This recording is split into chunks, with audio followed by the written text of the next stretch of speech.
देखिए मौसम चेंज होता है, लोग को बारे में अवेयर नहीं होते हैं।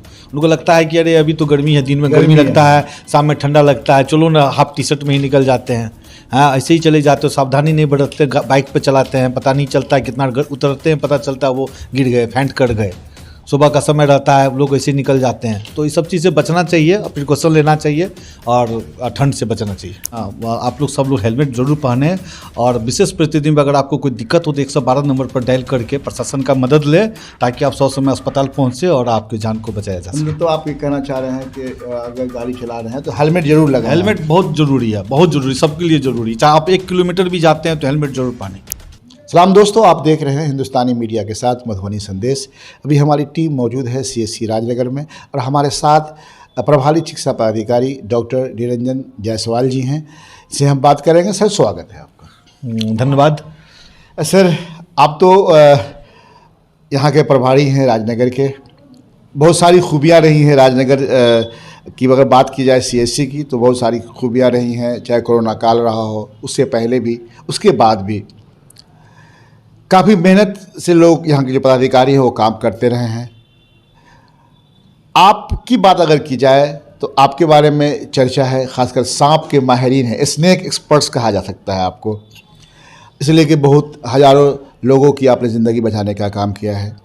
मौसम में तब्दीली आ गई है, मौसम बदल रहा है, ठंडक ने दस्तक दे दिया है। ऐसा देखा जा रहा है कि चाहे वो बच्चा हो या नौजवान हो, उसके अंदर सर्दी ठंड के अलावा ख़ासकर हार्ट्स की प्रॉब्लम ज़्यादा देखी जा रही है। इन सब बातों को लेकर हम आपके पास आए हैं, हम बात करना चाहेंगे ताकि आप कुछ सलाह दें हमारे दर्शकों को। सबसे पहले तो इस मौसम से कैसे बचा जाए, इसके बारे में। धन्यवाद। सबसे पहले हम बताना चाहेंगे कि अभी का मौसम बहुत चेंज हो रहा है, खास करके दीपावली से पहले ही इस बार ठंड आ चुकी है और छठ का समय चल रहा है, तो पावन समय चल रहा है। लोग क्या करते हैं, निकल जाते हैं ऐसे ही, छोड़ो थोड़ा ठंडा है तो चलो क्या होगा, पता चलता है कि वो बाद में उनको बहुत तरह की दिक्कतें आ जाती है, सर्दी खांसी बुखार तो कॉमन बात है, मौसम चेंज हो रहा है। साथ में जिसको BP का प्रॉब्लम है या ओल्ड एज है खास करके, उनको बहुत ये एहतियात बरतना चाहिए और सावधानी बरतना चाहिए, ताकि जो ना BP का दवा लोग ऐसे छोड़ देते हैं, सोचते हैं अब क्या खाना है, बिना डॉक्टरी के सलाह के बिना कोई दवा नहीं छोड़े। खास करके BP और शुगर का दवा तो बिल्कुल नहीं छोड़ना चाहिए। अब क्या होता है कि हार्ट का पेशेंट है या BP का पेशेंट है, जो भी है, तो उसका BP बहुत बढ़ जाता है। BP बढ़ने से क्या होता है, पैरालिसिस का केस बढ़ जाता है। अभी रात में ही कल की वाली घटना थी कि एक पेशेंट का जो है ना एक्सटर्नल ब्लीडिंग हो गया। संजोग तो इसलिए एक्सटर्नल ब्लीडिंग हुआ तो बच गया, अगर हेमरेज इंटरनल होता तो पैरालिसिस हो जाता। तो ये हम सावधानी बरतने के लिए बोलेंगे कि कोई भी आदमी पेशेंट है, BP का दवा ऐसे बिना डॉक्टर के नहीं छोड़े। और ख़ास करके जब ठंड रहती है तो लोगों को लगता है कि ये भी कुछ नहीं होगा, लेकिन पता चलता है उसको ठंड लग गया और ठंड लगने से क्या होता है, BP बढ़ जाता है। और BP बढ़ता है तो फिर पैरालिसिस का संख्या बढ़ जाता है और अनावश्यक रूप से आप और आप फैमिली आप उलझन में चले जाते हैं। तो हम सबको सलाह देंगे कि ठंड से बचे, प्रिकॉशन ले और अपना सावधानी बरतें। ठंड की शुरुआत है, लेकिन ऐसा देखा जा रहा है कि शुरुआती ठंड में भी लोग ज़्यादा अफेक्टेड हो जाते हैं, क्योंकि मौसम देखिए मौसम चेंज होता है, लोग को बारे में अवेयर नहीं होते हैं। उनको लगता है कि अरे अभी तो गर्मी है, दिन में गर्मी लगता है, शाम में ठंडा लगता है, चलो ना हाफ टी शर्ट में ही निकल जाते हैं। हाँ, ऐसे ही चले जाते हो, सावधानी नहीं बरतते, बाइक पे चलाते हैं, पता नहीं चलता है कितना उतरते हैं, पता चलता है वो गिर गए, फेंट कर गए। सुबह का समय रहता है, लोग ऐसे निकल जाते हैं। तो इस सब चीज़ से बचना चाहिए, प्रिकॉशन लेना चाहिए और ठंड से बचना चाहिए। डॉक्टर साहब, आप तो डॉक्टर हैं और स्वाभाविक है आप यहाँ इंचार्ज भी हैं, प्रभारी इंचार्ज भी हैं।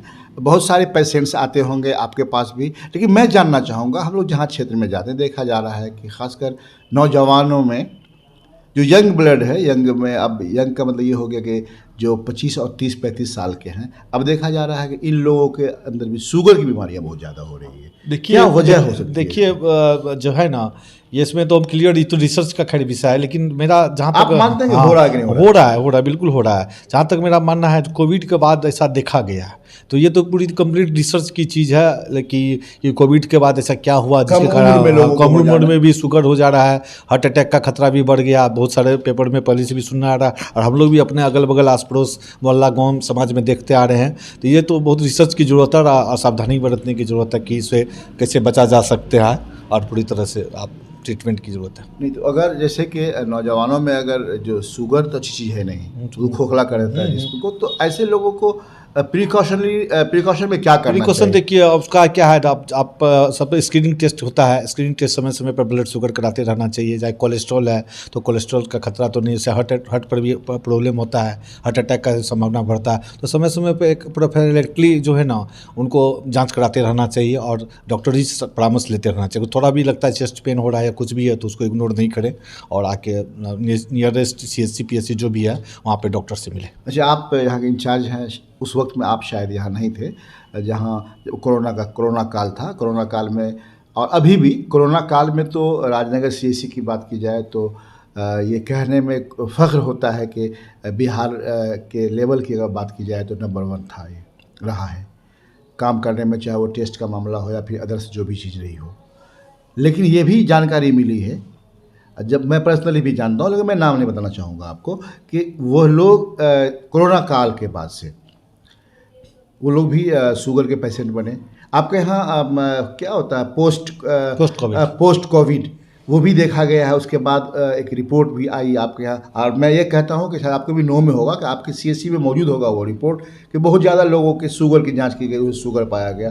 तो इस पे क्या कहना चाहेंगे आप? देखिए हम लोग को ऐसा लगा, ऑफिस में चर्चा हुई, आपस में हम लोग बैठते भी हैं, शाम के समय में टॉक होता है तो पता चला कि शुगर का संख्या उसको हो गया।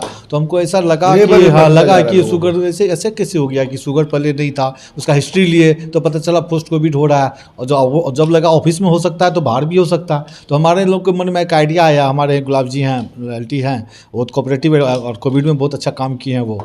तो हम लोग ऐसा सोचे, तो हम लोग उस पंचायत को हम लोग सोचे कि इसको पहले आइडेंटिफाई करें, जिसको कोविड हुआ है उन पर हम लोग रिसर्च करते हैं या जो भी जांच करते हैं। थोड़ा हमारे पास उतना फंडिंग तो है नहीं, लेकिन अपने लेवल पर ऐसा देखा गया, जो उसको जांच कराया गया तो उसमें भी ज़्यादातर कुछ कोविड मिला। कोविड के बाद डायबिटीज़ का केस मिला। तो ये तो पूरी मास को रिसर्च करने की ज़रूरत है, किसी एरिया में प्रोन है या और भी एरिया में है। जो हमको तो ऐसा लगता है कि जैसे हम सुनने को मिलता है, बहुत गांव घर में कहीं भी जाते हैं घूमने को मिलता है तो पता चलता है कि डायबिटीज़ की संख्या बढ़ेगा। और सब चूँकि डायबिटीज़ एक मल्टी सिस्टम डिजीज होता है तो उसमें क्या होता है, हार्ट का पर भी असर पड़ता है, किडनी पर भी असर पड़ता है, तो सब एक दूसरे से जुड़ा हुआ चीज़ है। तो सर एक सवाल करेंगे, आखिरी सवाल है, काफ़ी खासकर ये उन नौजवानों के लिए है जो अभी यंग एज में है, यंग स्टेज में है, और वो जवानी की वजह से वो बहुत सारी बीमारियों को नहीं समझ पाते, दबा कर रखते हैं। वो ऐसा देखा जा रहा है कि हार्ट प्रॉब्लम, कोई नौजवान है, 26 साल का नौजवान है, 27 साल का नौजवान है, अचानक खड़ा होता है, एक बार सांस का प्रॉब्लम होता है और वो मर जाता है।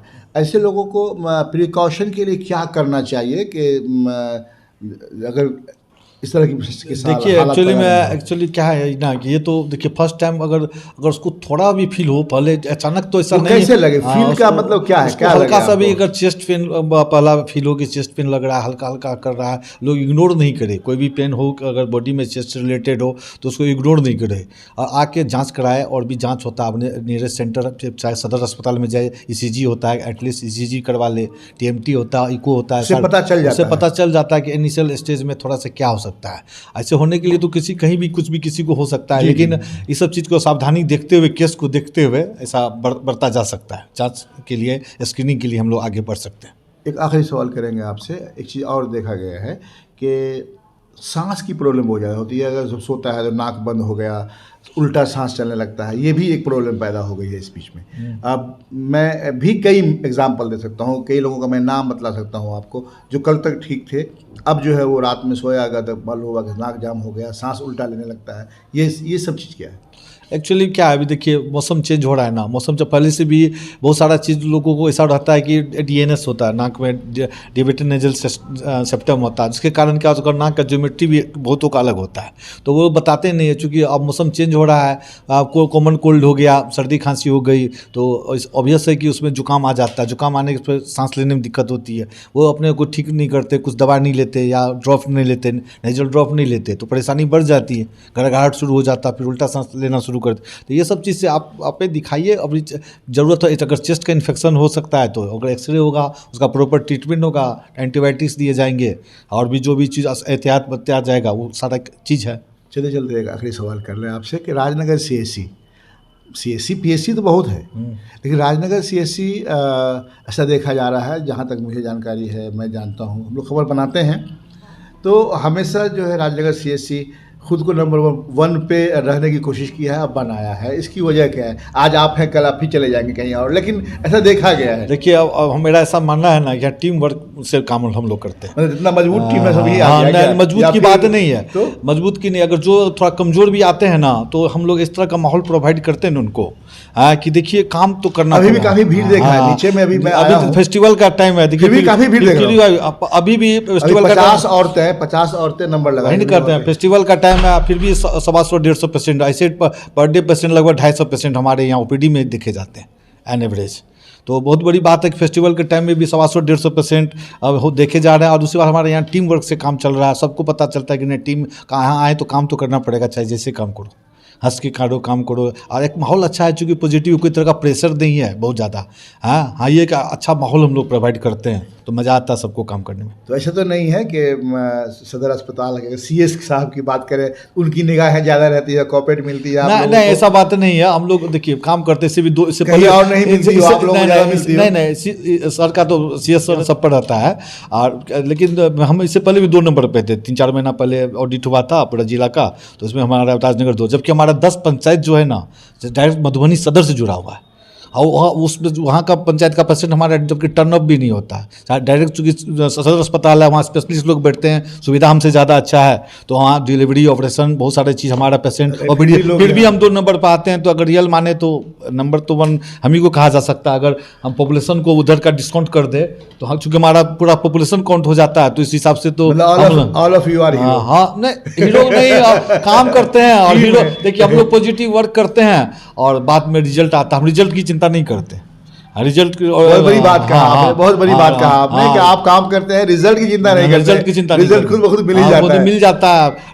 रिजल्ट में थोड़ा बहुत आगे पीछे हो सकता है, लेकिन काम हमेशा, इंटेंशन हमेशा प्योर रहता है। डॉक्टर साहब, रोड एक्सीडेंट का मामला बहुत ज़्यादा होता है, क्या इस तरह के मरीज आपके यहाँ भी आते हैं?